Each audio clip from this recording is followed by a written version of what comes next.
everyone, and welcome to this video where I will show you what I think is the quickest and easiest way to correctly clean and lube your chain. This is how I have done it myself for the last 8 years. Keep watching to find out how I lube my chain without spilling product on the rim and tire. Public service announcement to everyone watching this video: please don't do this while your bike is turned on. Definitely don't try it in first gear. It won't go faster and you might get injured.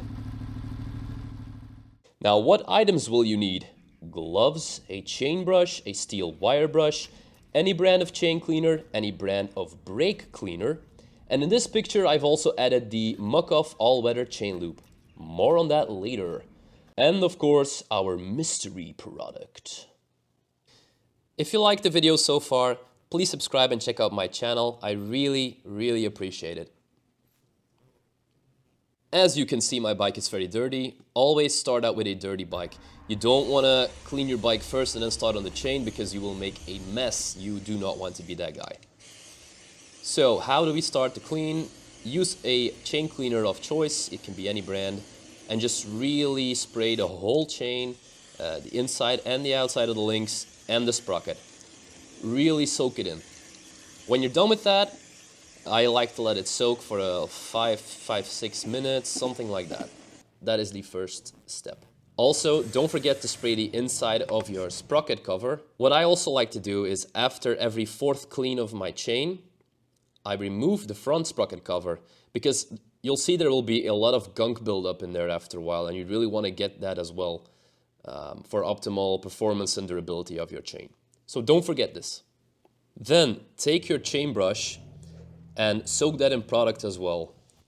What I personally do, like you see right here, is I clean a couple of links, then I reapply product to my chain brush, and then I do the next round of links. And I just do this until my whole chain is done. I do this once or twice. If you take a look at your chain brush, you will see that you have 3 parts of hair. Don't skip out on any part. These are made specifically to push in the inside, on the inside of the link, or the outside, you know, on the opposite sides, or in between the links, so your rollers. Make sure you clean every part of your chain. I'm gonna speed up the next bit so you guys don't get bored, but definitely keep watching so you can follow the whole process.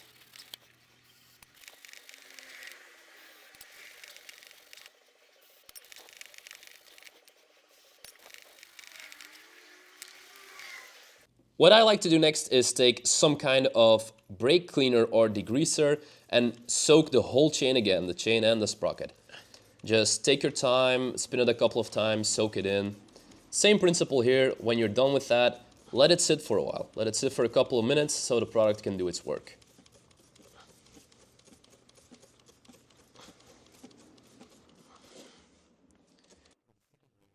Same principle here. Take your chain brush again. Go through the whole chain, your 3 sides of the chain, including your rollers, and make sure it's all nice and clean. I'm going to speed this up again.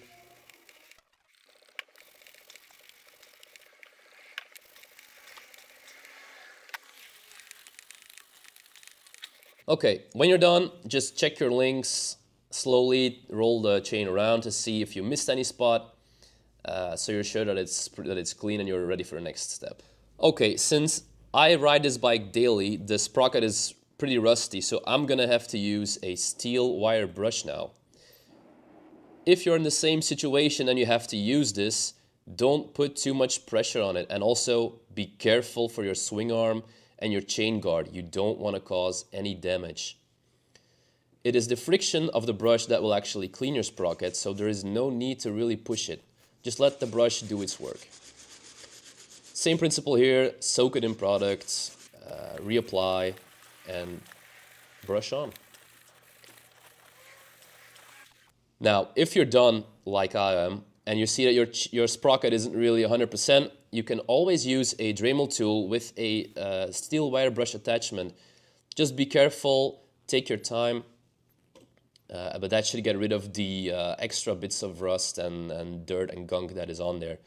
It's not perfect, but for me this is good enough because it's my daily ride, so it doesn't really have to be spotless. Now, if you're in a position where you really want your sprocket to look amazing, it's really up to maintenance. You have to keep up with it. Just make sure that your sprocket doesn't get very rusty and you won't have to deal with cleaning it. If you really want to make it shine, pro tip, use some Autosol Metal Polish with some steel wool. Take your time, work it in. When you're done, use a microfiber cloth to wipe it all off, and it will probably even shine a bit. It will look at its best, to be honest. So the next thing I'm gonna do is, just personally, this all depends on how filthy your chain and your sprockets are, but for me, I'm gonna do one more turn with the steel wire brush and one more turn with my chain brush.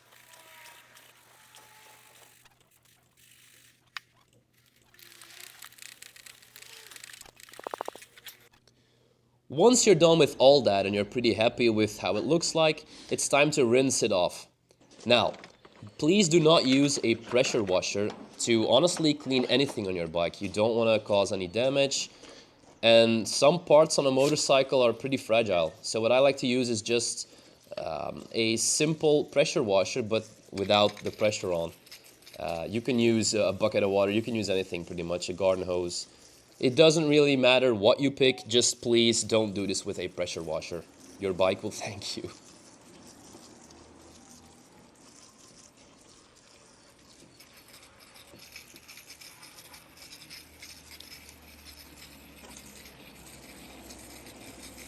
Next step is to clean and dry your bike. As you can hopefully tell, that is what I have done right now.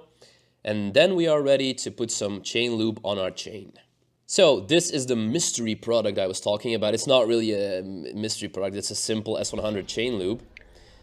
But the secret is this little attachment on here. That's the reason why I'm not getting any more overspray on my tire or my rim like I always used to have. I've used so many cardboards and still have to clean it off. It was insane, honestly. So where do we put our chain lube? I don't like to put it next to the wheel or to the sprocket, but I put it more on the inside where the front sprocket is, like you see me do right here. The place where I put my product, combined with this attachment on here, is the reason why I'm not getting any more overspray. I've seen people put it way past half their chain, like to the sprocket and to the wheel, and then of course you're gonna have overspray, definitely if you're just using a spray bottle. So I hope this helps. What you do, like you see me do right here, is you just put one steady spray. Just keep spraying. In the meanwhile, turn your wheel a couple of times so that you're sure that the product is evenly distributed over the whole inside of your chain. Like I promised, a little side note here, if you're riding in heavy rain and bad weather conditions, the Muc Off all-weather chain loop that I was talking about, if you use that instead of this and also put some on the outside of your links, basically cover the whole chain, you will have way less rust. This is what I have personally experienced, and it was really nice because it sucks to clean rust off a chain. The only thing left to do pretty much is take a cloth, a dirty cloth preferably, because it's gonna get filthy, and wipe off the sides of your link, just so that it's clean and there's no extra drippage of product. Yeah, that's just a nice way to finish everything off. And that's it, you're all ready for your next ride. Thank you so much for watching. Please like and comment if this video was helpful at all, and I'll see you on the next one. Take care!